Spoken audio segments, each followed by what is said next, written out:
In the name of God, the one who controls the laws of the universe. There have been a great number of disasters, and I am going to look at several recent events and explain how they are connected to weather machines, which are a combination of modified weather radar stations and satellites and chemical aerosols, and sometimes even activating um, like weaknesses at drill points or mines in causing explosive reactions. There is an event that occurred in Morocco, an earthquake, a 7.0 earthquake. It occurred on Friday, September 8th.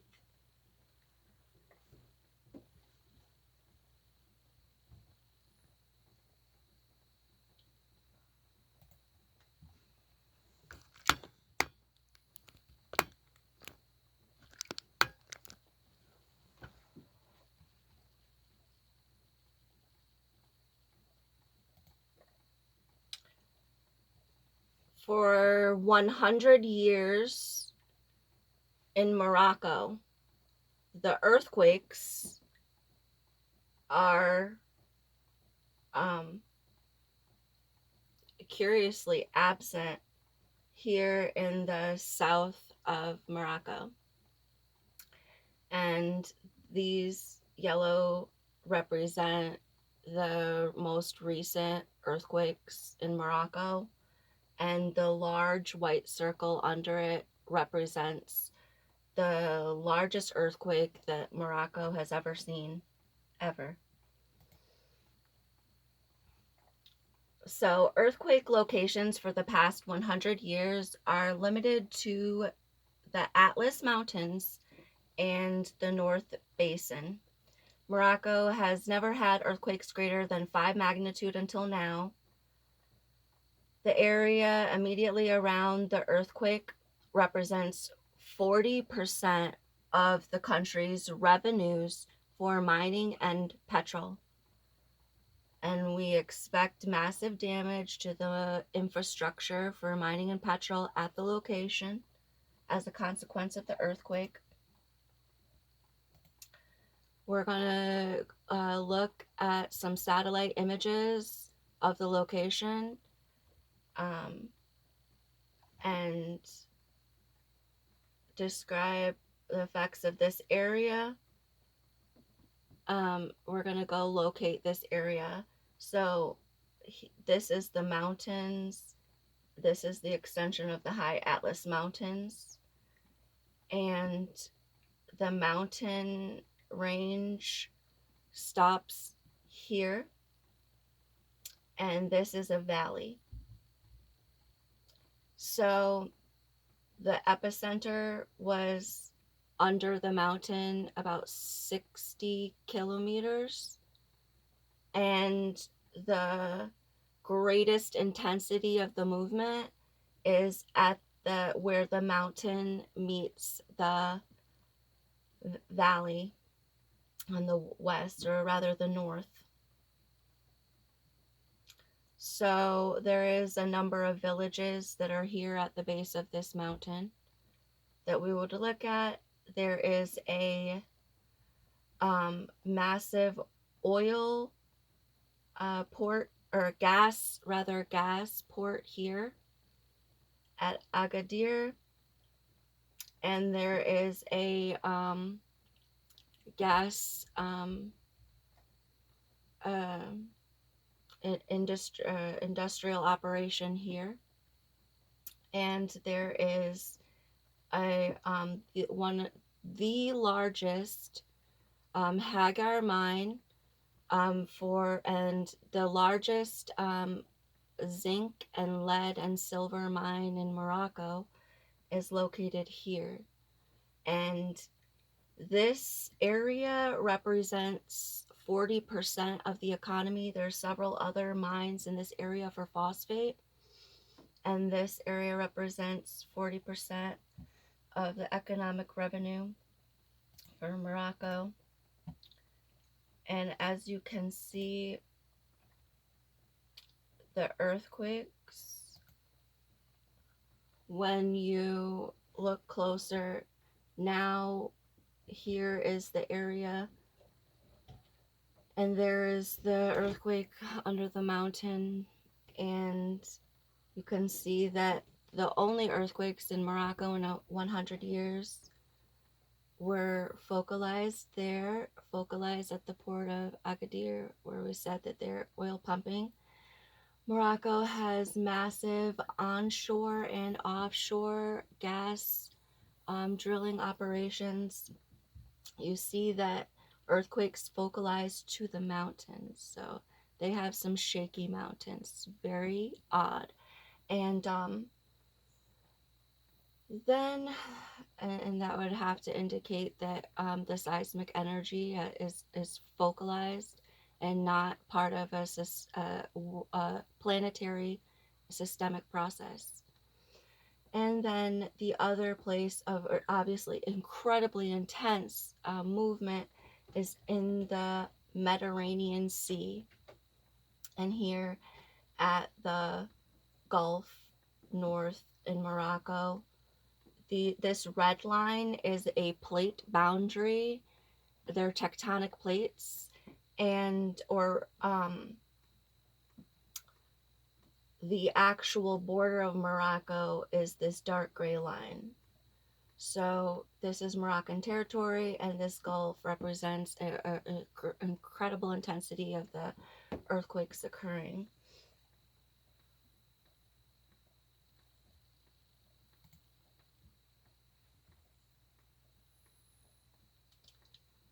So the Atlas Mountains of Morocco are among the tallest in the world. There are 4 large mines surrounding the city of Marrakesh.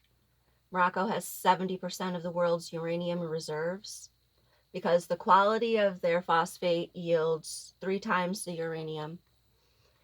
Uranium is found by digging into the bases of mountains, and these are 11,000-foot mountains. The seven magnitude earthquake at that location would collapse mine shafts and bring mining operations to a stop. 40% of the country's revenue comes from the Marrakesh area mines, and the other 60% comes from the North Basin.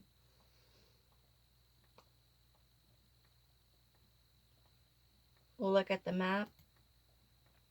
Morocco.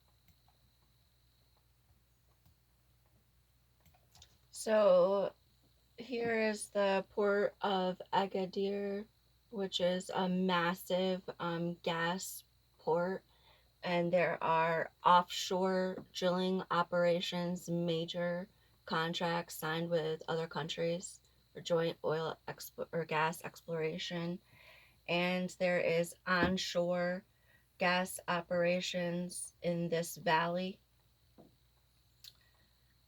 or in this valley here. This is the only, or the largest, I'm sorry, not the only, the largest silver, lead, and zinc mine in Morocco. And Morocco's kings have been mining these mountains for lead and silver for thousands of years. Um, the purple are the earthquakes. The 7.0 earthquake occurred most north and at the northern edge of the mountains here.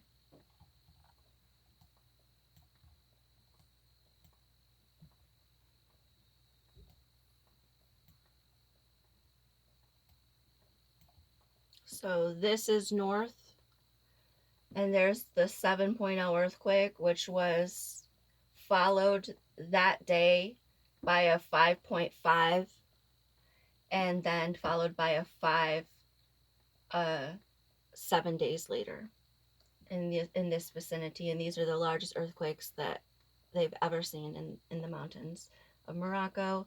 And most other large 5 magnitudes were occurring in the North Basin.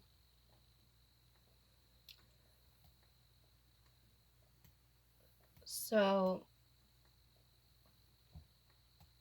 just look at the impact zone for this 7.0.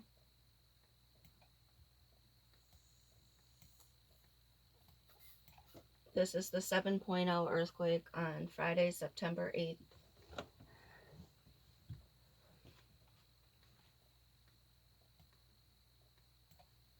There's a river.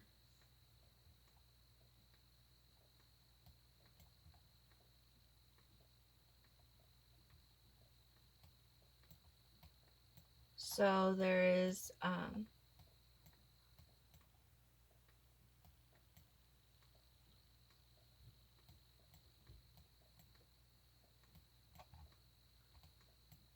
cities, they're little towns. This is a town. Towns.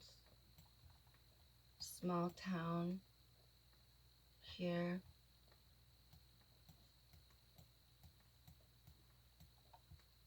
Another small town here with a school, a children's school.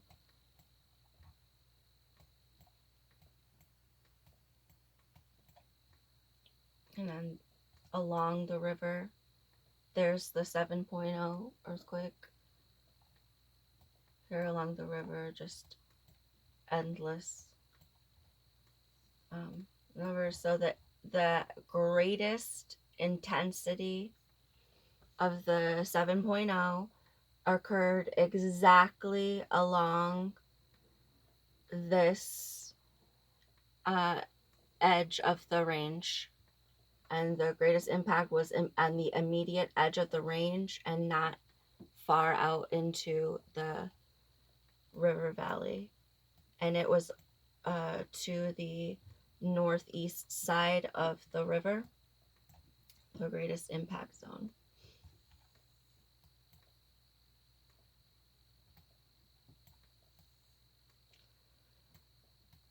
So those were the most affected, and these may have been intensely impacted. It's a great, heavily populated area, but more than that, it is the gas drilling basin for the king, for that company, for those businesses, and it has the biggest lead and zinc mine. So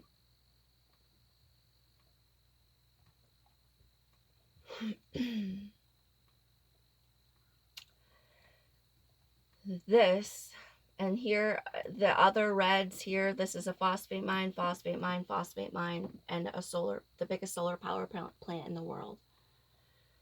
So this is economically very economically important. And this land is probably the most expensive, most valuable land in Morocco. As you can see, that some of the most uh, uh, incredibly revenue generating businesses are exploiting resources here, are finding and exploiting resources here. They're finding gas here, and they're finding very valuable lead and zinc and silver here.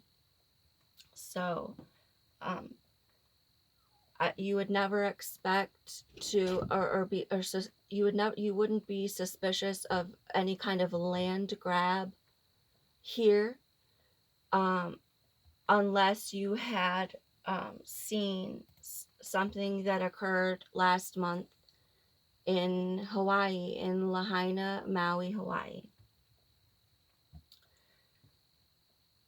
So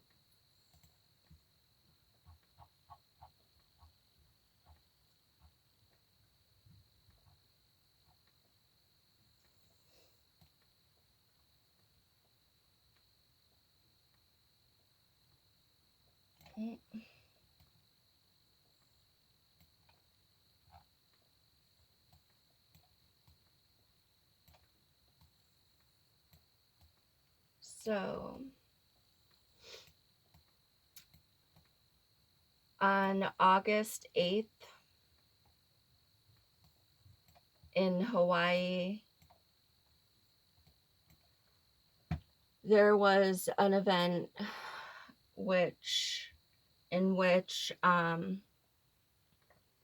within 2 hours in the afternoon time between 3 p.m. and 5 p.m.,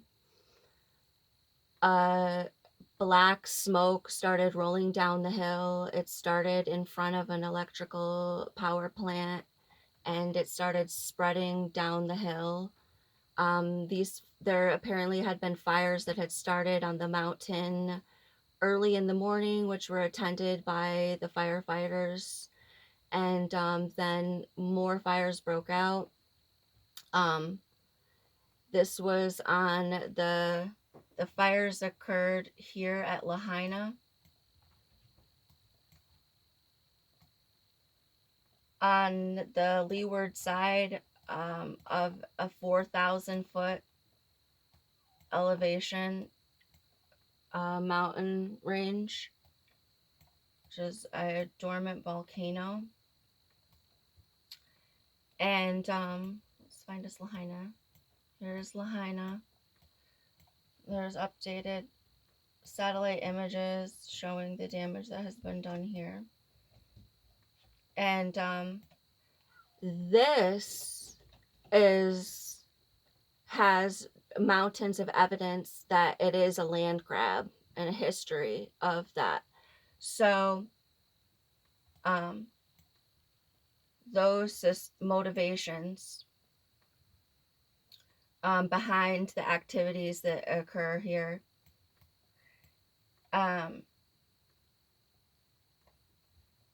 there was so on this, so within 2 hours, black smoke that was very close to the ground and carrying cinders and ash. What we expect, because anybody who got near the black smoke, anywhere near the clear smoke or the gray smoke, would have lost consciousness and had burning in their lungs. So the black smoke was absolutely deadly by the time that came through. So we had black smoke laying very close to the ground that came in very, very fast, that was basically blowing full speed with the wind. And we saw, or we were reported a firewall that was behind that black smoke that was low to the ground, basically. And that the firewall traveled at supposedly 60 miles an hour, but it was very fast. It gave people very little time to react. So there was on the radar a pulsing picked up, and this occurred in the middle of the night at like 4 o'clock in the morning, is when these are reportedly, from what data we were able to recover. This is Lahaina, and as you see, this is the coastline of the island right here, and this beam is directly centered at it, and this one is off the shoreline, putting this area here in between these two beams. And these seem to be microwave beams. I believe it's microwave beams. And this is the next island here covered by this radar, is due to the heaviness of the atmosphere. So the air around this area has to be like so heavy with water and whatever clouds that it's being so reflective. You're just getting all of this noise, and these microwave beams are showing up very distinctly. So to see this in the daytime would be very, very difficult. We have at this time no recovered images of any microwave beams occurring in the daytime on that day. We have only nighttime. And this is emanating from a NextRad station, which is at the Molokai Airport.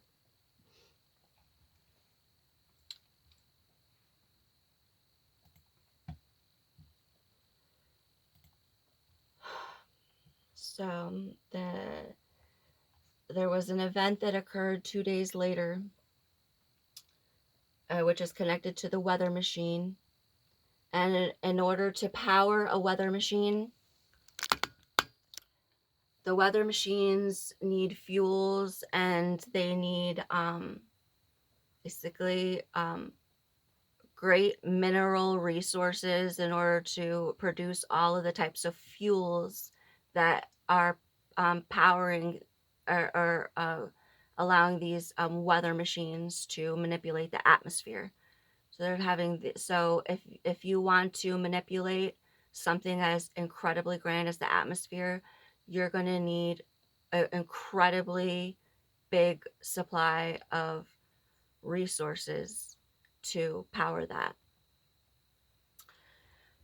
So in Libya, 2 days later, there had been an event that had been occurring that week, which flooded Greece, this storm Daniel, and 2 days after the earthquake in Morocco, the storm Daniel made landfall and created a catastrophic weather event in Libya, disabling basically 80% of Libya's oil and gas. So on September 10th, Sunday, an extreme weather event occurred in Libya. The storm made landfall in the Gulf of Sidra, which contains 4 major oil ports for the Libya National Oil Corporation: Ras Lanuf, Zoetina, Brega, and Sidra. Each are major oil terminals for pipelines and their ports with oil and gas refineries. In the city of Derna, the ocean surged into the river valley, and it dragged parts of the city shoreline out into the sea. The tidal wave caused the overflow of the water reservoir behind the dams by 160 feet, and this completely submerged the dams and overpowered the dams, and flooded the river gorge that led down into the ocean. That area represents the place of the biggest impact, where they believe now 20,000 people have been killed in this freak flood, like surprise flood.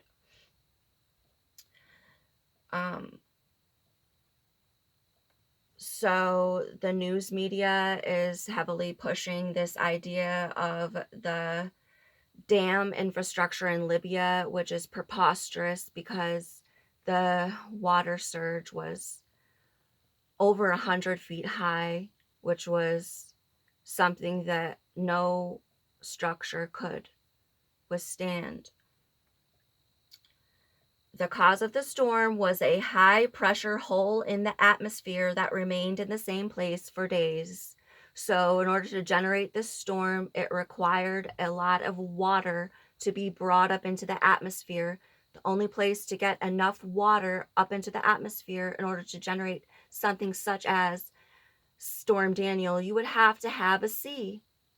So, there was a high pressure force, high pressure holding down the atmosphere in one location, and the atmosphere around it was moving around it, and this high pressure obviously was generating heat, which caused the rise of water into the atmosphere, and then this water was carried from the sea, and also the winds also pushed up surges, and it just brought this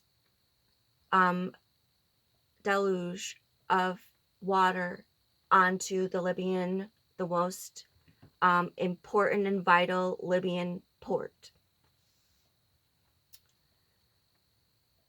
So Libya is one of the most important countries in the world for oil and gas production. Let's go look at Libya.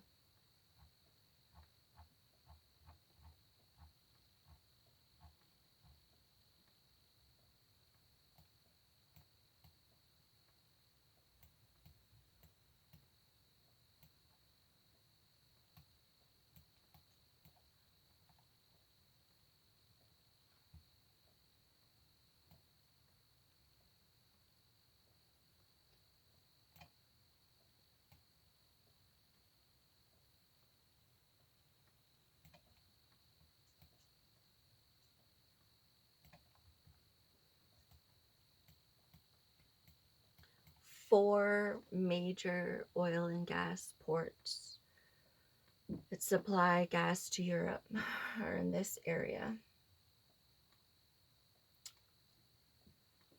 Which reminds me, did I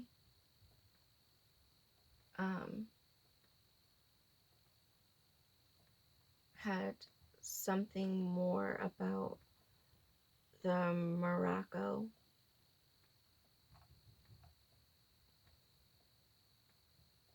and the how vital that area is to the economy.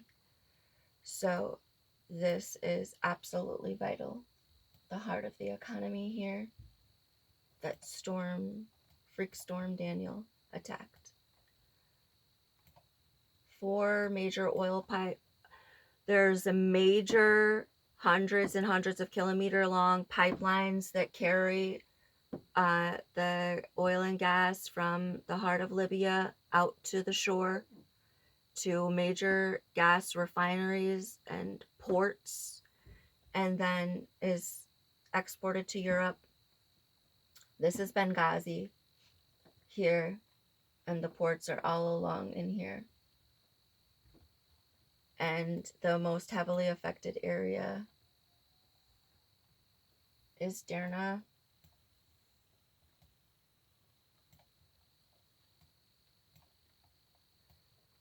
Derna was in the face of the storm, and Derna has a very low, wide coast line.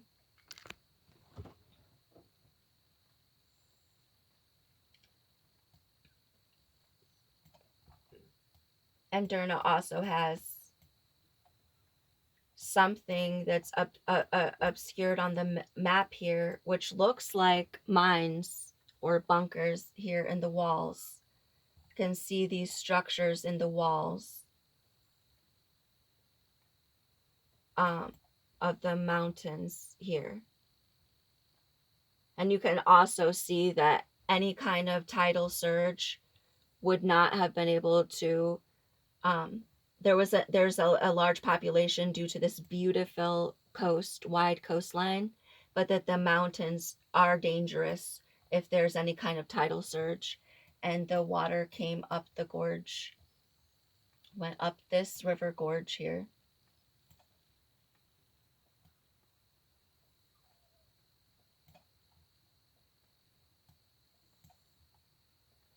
And the dams, the water surged 160 feet, completely submerging this area.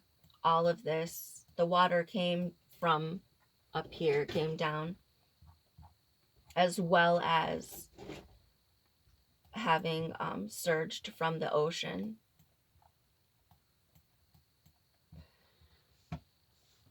And